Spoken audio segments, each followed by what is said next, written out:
Her heart has been beating since she was 18 days old. At 8 weeks, she's perfectly formed. She sucks her thumb, and she already has 20 milk teeth buds. In another 2 weeks, she would have had fingernails. She might have grown up to be a doctor, a scientist, a mother, but now nobody will ever know.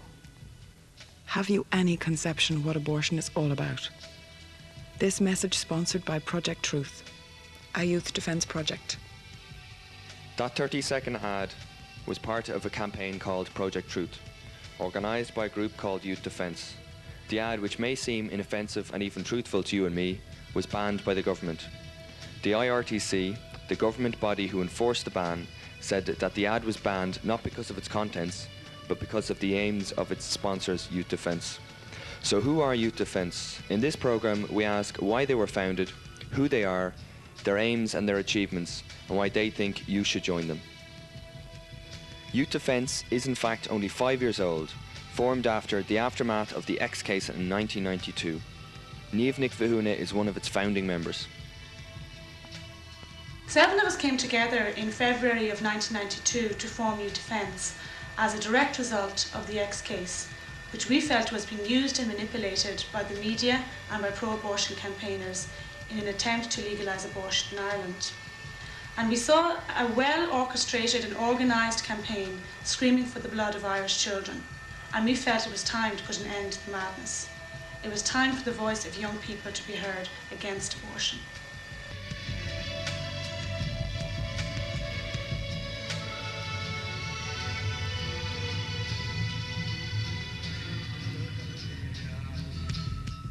Women must decide that, not the church, not the state. Women must decide that.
From the beginning, it was obvious that Youth Defence was to be a new kind of pro-life group, being visible, streetwise and very vocal, the direct opposite to the stereotype pro-lifer.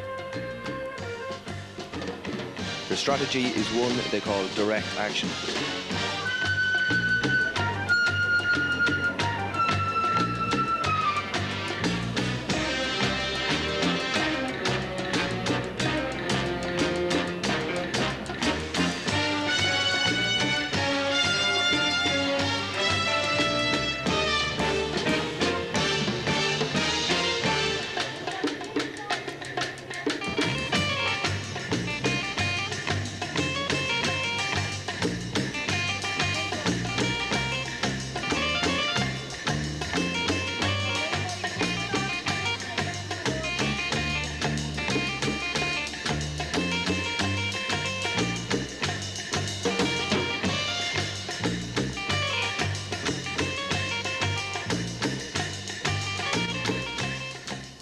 The most important question for Youth Defence, and one would imagine for the unborn children they are trying to protect, is how effective is this sort of work? Does direct action work? We accompanied Youth Defence on a Saturday street session to find out. Okay, you've been looking at the pictures for the past couple of minutes. What do you think of those pictures? They're frightening. Yeah? Yeah, they make you sit down and think about it. Like, I've often heard people having an abortion, it just says an abortion. When you see the pictures, it makes you think that it's a child, isn't it? A human being. Do you think the pictures are too graphic? No. They're very graphic, but I think it should be shown. I think it's a very good organisation. You have to do this to make people aware. So people might disagree with it, but I think it's right. On the second year of our roadshow, we were holding a regular street session A young girl came up carrying a child in her arms. She told us that she had been pregnant that time last year and was considering going to England for an abortion. She received a Youth Defence information pack, saw the pictures and the truth about abortion, and on this basis decided not to go to England for an abortion. This is just one baby saved by Youth Defence. This is what Youth Defence's work is all about. Youth Defence's first major outing, they surpassed themselves organising the biggest pro-life rally ever seen in Ireland, with more than 10,000 people marching against abortion on the 25th of April 1992. In that year they organised 3 pro-life rallies in all, and there is no doubt that these huge displays of public pro-life feeling was a major factor in preventing the government from legalising abortion.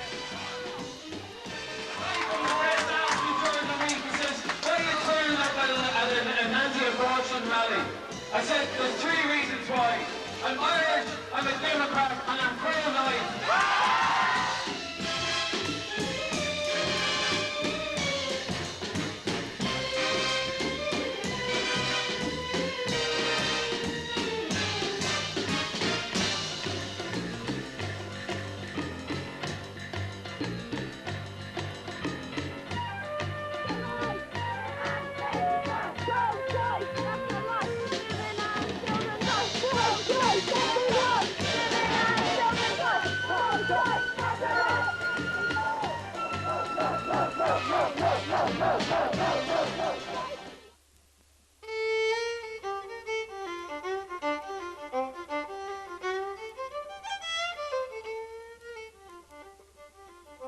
Youth Defence's strategy of target picketing forms a major part of pressure tactics they say are necessary to legally protect the unborn. One thing is certain, their pickets have kept abortion on the public agenda.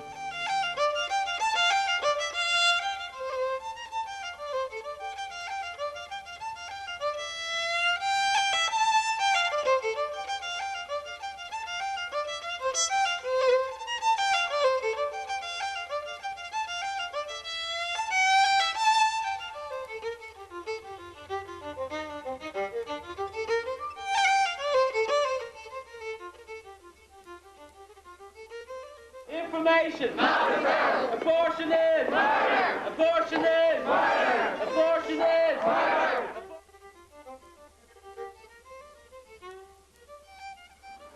Stephen Burke from Galway chaining himself onto the doors of the Department of Health in 1995 to protest against the Abortion Information Act. Whatever else, their protests are innovative and different, ingredients Youth Defence say are essential to capture public attention to their campaign.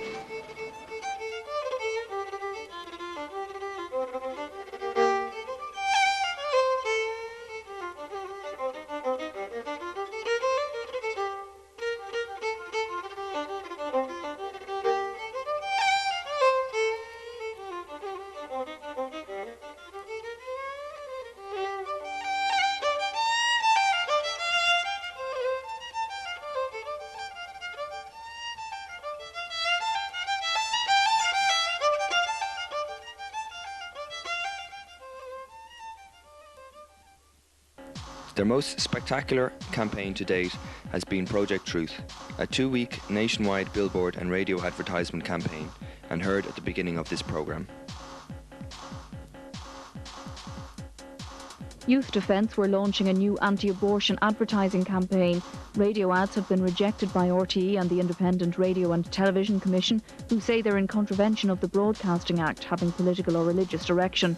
Youth Defence claim this is censorship and say they'll challenge the decision in the courts.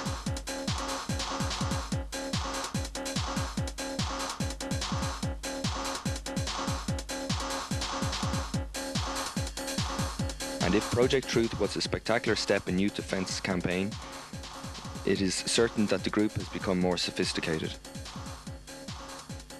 They publish a bi-monthly magazine, Solace, and produce a wider range of leaflets, posters, videos, CDs and badges covering all aspects of the abortion debate than any other pro-life group, and they have produced a sellout single, Truth. But Niamh Nic Fahuna says that their single greatest assets remains the same. Youth Defence's efforts to recruit young people to their cause was given an unexpected boost when they were granted a private audience with the Holy Father in Rome. On August the 4th, 1995, following the Pope's private mass in Castle Gandolfo, he received Niamh Nic Fahuna and John Heaney of Youth Defence and discussed their pro-life efforts, telling them to continue in their apostolate and be courageous. And here's what the media say. Bright-eyed, well-spoken, good-humoured, driven by that fierce, inspiring, transient, youthful determination. Sunday Press. Educated, articulate people, the vibrant voice of Ireland's future. Evening Herald. Most visible of the anti-abortion groups, fearless, commitment beyond doubt. Irish Times. Youth Defence reveals our hypocrisies and what we do to our unborn. John Dreenan, Sunday Independent. On the offensive, but not off the wall. Kerry McCarthy, Evening Herald. What is an average Youth Defence member? Amongst these we met were students, unemployed, accountants, engineers, musicians, secretaries, chefs, barmen and nurses, a diverse grouping joined by a common cause. We asked them why they joined. Well, I joined Youth Defence as opposed to any of the other pro-life groups because it was obvious that they were the most active and the most vibrant of the groups. They were fighting the anti-abortion battle every day rather than just at the times when certain crises occurred. And over the last 5 years, Youth Defence has continued to work on an almost full-time basis to fight against abortion. Because I was sickened by the pro-abortion people being out in the streets shouting for a woman's right to choose. It's the best thing I ever did, being out in the streets every Saturday, saving babies' lives and preventing abortion from coming into this country. I met Youth Defence 2 years ago and I was working with Youth Defence. I learned a lot of things about how Youth Defence works, and I was thinking that maybe if we had a group like Youth Defence in Spain 20 years ago, the reality of abortion in Spain had not been legalized. Idealism apart, they say it's not all hard work. Another reason why people should join Youth Defence, well, it's great for that.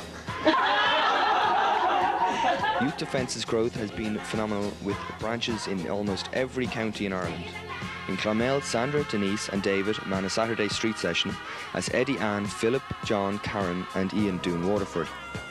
This is Youth Defence's aim, active branches spreading the message.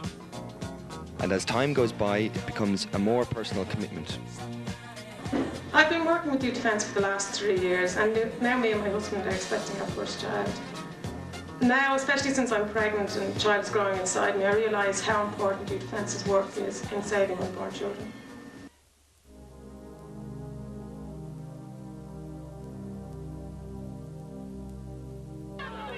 These are all committed young people whose dedication you must admire. In fact, their work was so effective that the government introduced the Public Order Act in an effort to outlaw youth defence campaigning. It must be said that in the long run, despite threats of fines and imprisonment, it acted as no deterrent to youth defence. No to police state! No to police state! No to the bar! No to police! These people are entitled to be here to display whatever photographs they're entitled to display, just in the same way as far as I'm concerned. Sinn Féin are just down the street here protesting about political prisoners. They're entitled to display, as far as I'm concerned, any material which is relevant to their case and to their cause. So to me the issue is not whether I support or I do not support abortion. To me the issue is free speech. I continued in my work despite being arrested, because the work that we're doing is so important.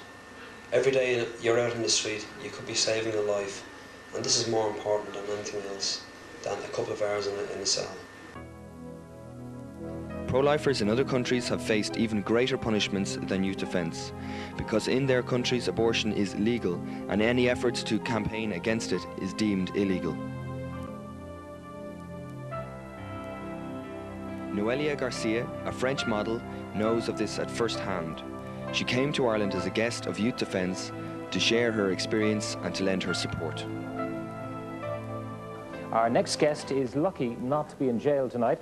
She's had to pay almost £4,000 in fines. She's had a total of more than 2 years' worth of prison sentences suspended. but a further offence may well put her behind bars. When you see her, you'll wonder, how could all of this befall a beautiful young woman whose face was her fortune, modelling in Paris for the likes of L'Oreal and for the top fashion houses? Quite simply, the reason is that she's one of France's leading anti-abortion activists. She's sometimes dubbed the lipstick commando. Will you welcome, please, Noelia Garcia. You're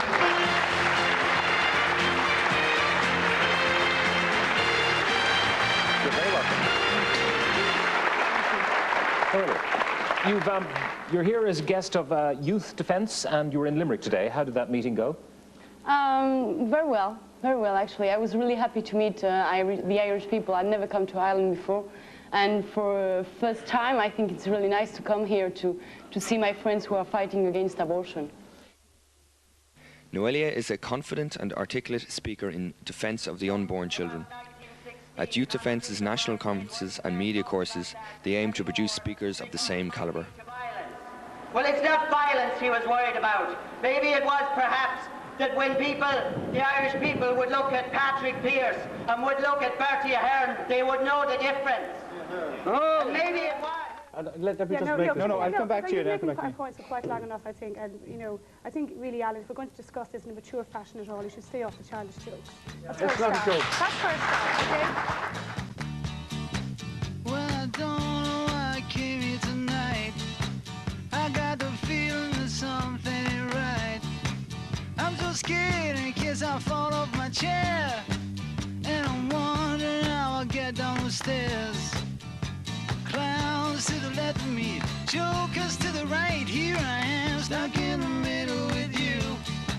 Yes, I'm stuck in the middle with you. And I'm wondering what it is I should do. It's so hard to keep the smile from my face. Losing control, yeah, I'm all over the place. Clowns to the left of me, jokers to the right. Here I am, stuck in the middle with you. When you started out with nothing and you're proud that you're a self-made man.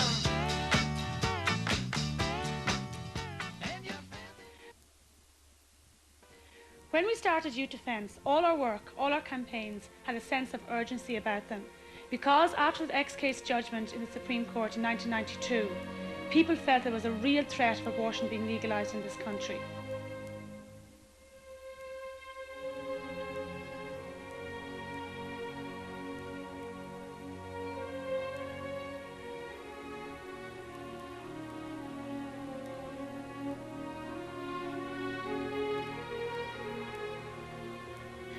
It would be a very grave mistake for us to think that the threat of legal abortion has gone away. Youth Defence's work has held it back, but all the political parties, the media and the powerful pro-abortion campaigners are still determined to see abortion clinics being opened in Ireland. Quite simply, if we as young people don't stand in defence of these tiny helpless babies, one day we may be beaten outside clinics where children are being legally torn apart in the name of choice. As Irish young people, we have a chance to stop this. It may be the most important thing you will ever do. And what if you do nothing? Babies will be murdered in this country, and you will have to live with the realisation that you could have done something to stop it, and you didn't. Well, when you've opened the cervix, how do you remove the fetus? We use some forceps. Bit by bit? Bit by bit.